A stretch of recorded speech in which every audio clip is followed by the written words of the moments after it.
this can't be healthy with all this running. The weather is super nice, and I'm just trying to stall it a little bit here while I'm catching my breath.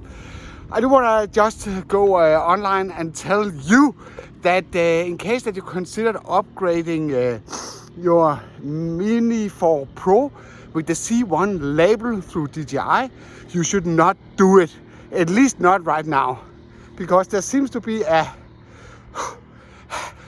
sorry about that.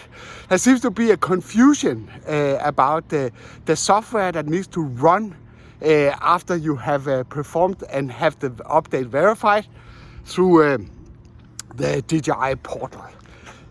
They were supposed to release a new firmware that will allow you to enable remote ID, which is a requirement for a C1 certified drone. And that's not possible right now, at least not according to your reportings. It's not possible to enable remote ID for the DJI Mini 4 Pro after it has been upgraded to so it carries the C1 label. And regarding the C1 rubbish.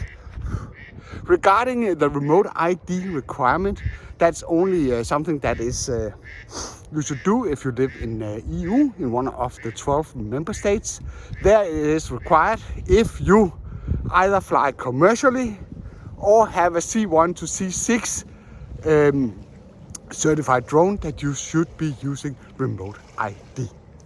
So hold off for a second performing that operation and wait until DJI has released a firmware that correctly supports this functionality.